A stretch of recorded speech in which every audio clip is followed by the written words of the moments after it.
Bonsoir. Alors, je suis Madame Estelle Pan-Adessou, responsable RSE et responsable du Fonds de développement personnel du groupe SFP. Alors, permettez-moi de commencer par saluer cette première initiative au Bénin, qui est le baromètre RSE, et de remercier le cabinet Lalignan pour le travail rigoureux qui a été accompli.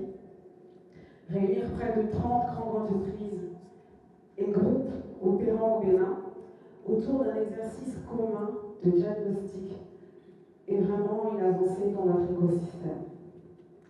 C'est une première photographie collective de notre maturité RSE, imparfaite mais nécessaire. Pour le groupe SFP, l'expérience a été très enrichissante.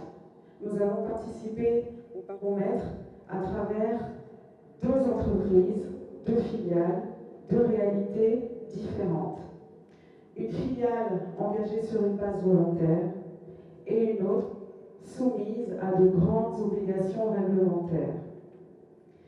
Et il est important de dire que pour les entreprises engagées sur la base du volontariat, l'exercice peut aussi générer des limites, voire certaines frustrations dont nous avons parlé hier soir au cours de nos échanges avec des experts RSE.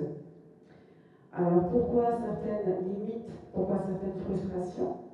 D'abord parce que les exigences d'évaluation sont souvent calquées sur des cadres réglementaires ou normatifs auxquels toutes les entreprises ne sont pas encore soumises. Cela peut créer un sentiment de décalage entre la réalité opérationnelle et les attendus de méthodologie. Une impression aussi de déséquilibre entre entreprises fortement contraintes par la réglementation et celles engagées par conviction. Parfois aussi, une difficulté à valoriser des actions concrètes, mais peu formalisées. Ensuite, la mobilisation des ressources internes, le temps, les équipes, la documentation peut être ressentie comme une exigence.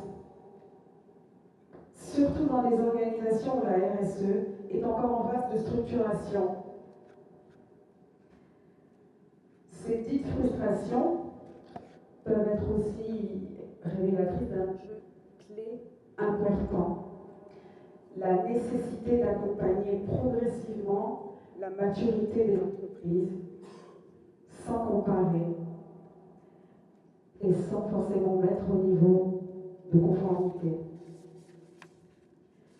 Je tiens vraiment à féliciter le travail du cabinet qui a dû composer avec de nombreux défis, des niveaux de structuration entre toutes les entreprises très variables, des données parfois dispersées, des pratiques existantes mais parfois très peu documentées.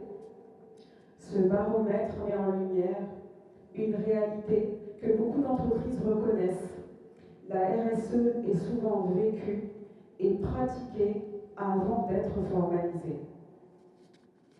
L'un des grands apports de cette étude a été justement, comme on l'a dit hier, de montrer la coexistence entre 2 dynamiques, la conformité réglementaire et l'engagement volontaire. Le baromètre permet de créer un socle de lecture tout en rappelant que la maturité RSE ne se limite pas à la conformité, mais repose sur la cohérence, la gouvernance et l'amélioration continue. Pour nous, comme pour d'autres entreprises, alors c'est vrai que nous, on est, on va dire, un groupe vraiment volontaire avec des codires très engagés. Je pense qu'on aura l'occasion de faire intervenir nos points focaux aux filiales. Je parle du Novotel et peut-être de Bénin Contrôle, voilà. Alors cette démarche nous a permis d'identifier des priorités très claires.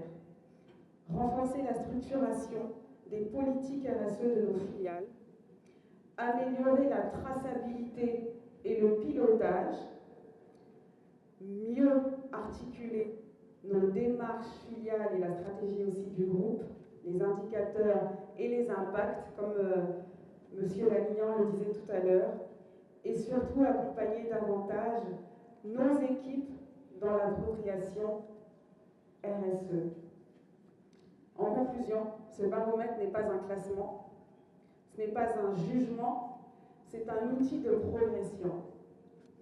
Cet outil qui gagnera encore en pertinence s'il continue à intégrer la diversité des réalités des entreprises, adaptées au contexte local, comme je le disais hier, valoriser les démarches volontaires, comme le disait notre collègue qui est passé juste avant, qui le disait aussi hier, et accompagner la maturité des entreprises de façon progressive. Merci.